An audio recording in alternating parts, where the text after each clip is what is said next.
Say someone who's got a fear of losing their temper, getting angry and getting in a fight, that is a very common one. They may then recall all the times in the past where they came into a situation like that. But how they recall that information is just based on memories in the brain and based on those sensations in the past and trying to match sensations. It's very difficult to match sensations and try and get relief. One, OCD won't bring relief by matching sensations because that's a compulsion to try and check if two sensations are similar.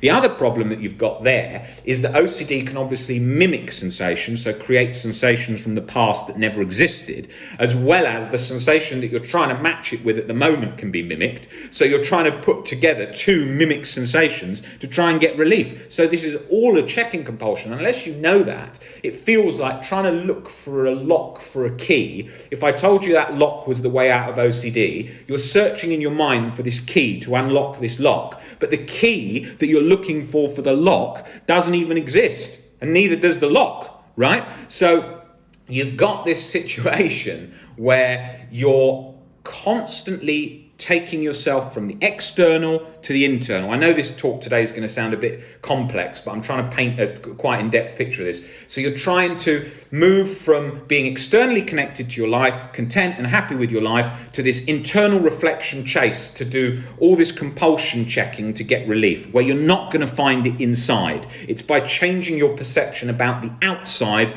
that will bring you the relief. This internal chasing, working, trying to fix, trying to solve is the opposite. Okay, this is digging the hole. It's the same. This will be your approach for anything. So when somebody in life gets stressed, when someone gets to life who hasn't got OCD, they will stress. They'll go, oh my God, have I got this right? And have I got that wrong? And they're sort of checking. That's a natural way that humans reflect on things, okay? But with OCD, that goes into overdrive. So you might have an area of stress in your life in some point. And what will happen is,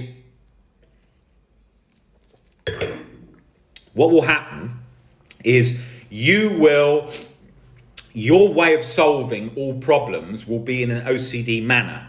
So you are specifically going to try and solve all your problems in an OCD-like fashion, because the thinking, like the Einstein quote we spoke about earlier, your way of solving problems is going into the problem in your head, trying to solve it, to try and get a sensation. That's what you're doing. When you're trying to work out any problem in life or anything, you're trying to get a sensation.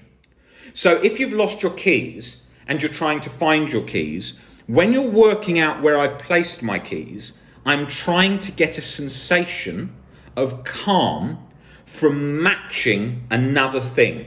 That's what you're doing. You're looking, okay, where are my keys? Are they in the chair? That doesn't feel right. Are they under that table? That doesn't feel right. Are they over there? No.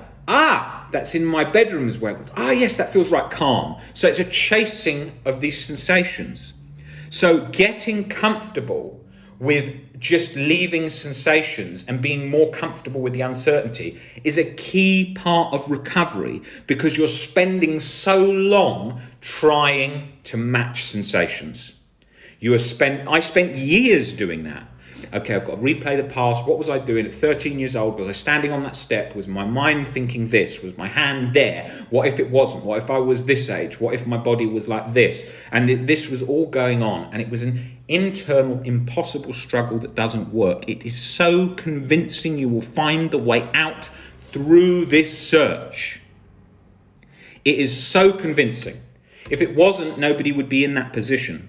That search internally, trying to find the answer in the past, or to try and watch science programs to find answers that relate to consciousness, to what happens after death, to the universe, to the planets, to the Big Bang. You're not going to find relief like that. Nobody finds relief going, I've got the Big Bang right in my head now. Understand it. Then they see a thing in the paper like I used to see that said, we're now overturning a famous theory of Albert Einstein's. Oh my God, if they're turning that means that other thing could be at risk. How can anyone be at peace if they're overturning this law? So that used to happen as well, because I would be constantly reflecting on how safe is the science? What if they've made big mistakes? Why aren't other people worrying about this? Why aren't other people questioning the universe and thinking, is that thing set? Is that thing correct? And that chase was the compulsion.